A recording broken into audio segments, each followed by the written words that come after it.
Avicenna, born Ibn Sina in 980 in what is now Uzbekistan, lived at the crossroads of Greek philosophy, Islamic theology, and medical science. He was trained as a physician while still a teenager.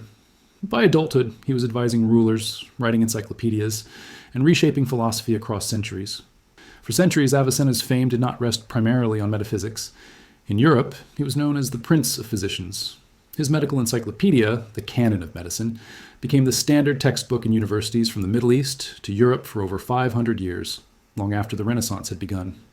In the Canon, Avicenna recognized tuberculosis as a contagious disease. He emphasized quarantine. He described systematic methods for testing new medicines, early foundations of clinical trials.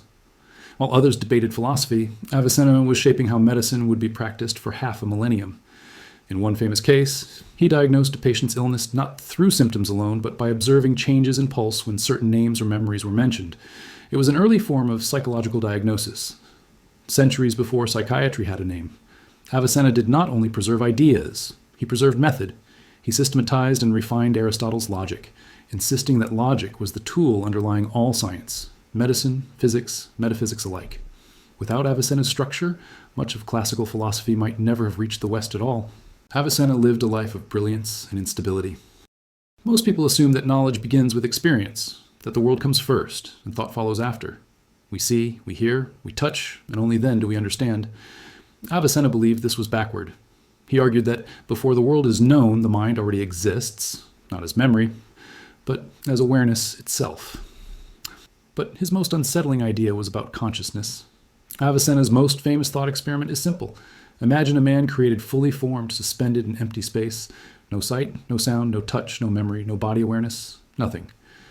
Avicenna claimed that this man would still know one thing with certainty, that he exists. This was not a mystical claim. It was a philosophical one. Existence, Avicenna argued, is known directly, before sensation, before experience, before the body. The self does not emerge from the world. The world appears to the self. The floating man established a radical claim. Consciousness is not assembled from parts. It is immediately present. And this idea quietly shaped centuries of thought, from medieval theology to modern philosophy of mind. Avicenna's second anchor was more technical, but even more influential. He separated essence from existence. Essence answers the question, what is something? Existence answers the question, that it is. A horse can be fully described, its shape, behavior, nature, without guaranteeing that it exists. Essence does not require existence, but something must bridge the gap. Avicenna argued that only one being has existence by necessity. Everything else exists conditionally. This distinction allowed him to explain contingency without chaos, why things exist, but could just as easily not have existed, why the universe is orderly without being self-explanatory. It also allowed him to treat reason as a legitimate path to metaphysics, without collapsing into blind faith. From essence and existence came Avicenna's most enduring conclusion, the necessary being.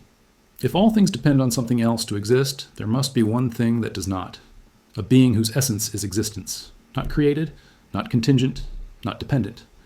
This was not a religious sermon. It was a logical endpoint. Avicenna's God was not emotional, intervening, or anthropomorphic. It was explanatory. A principle of being, not a character in history. This calm, rational conception allowed theology to coexist with philosophy, without either overpowering the other. It also made Avicenna controversial. This cool, rational deity did not appeal to everyone. His most influential critic, the theologian al-Ghazali, argued that Avicenna's reliance on pure logic was a dangerous detour, placing human reason above revelation. Avicenna did not believe the human mind invents truth. He believed it receives it. He described knowledge as illumination, where the intellect aligns with higher forms of understanding.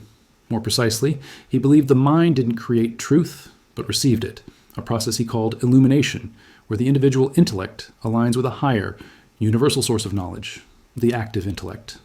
Learning in this view was not accumulation, it was recognition. The mind, when properly ordered, reflects reality rather than constructing it. This idea influenced later Islamic philosophers, medieval Christian thinkers, and even early modern rationalists. It framed knowledge as discipline, not expression, alignment, not creativity. He moved between courts, endured imprisonment, and died in his 50s, exhausted by illness and work. But his ideas outlived empires. He showed that reason could speak calmly about existence, that consciousness could be examined without poetry or despair, that clarity itself could be philosophical cinema. Avicenna did not promise meaning. He did not promise comfort. He offered structure. And sometimes, structure is enough. This is the story of Philosophers in 5 Minutes. Subscribe for another one.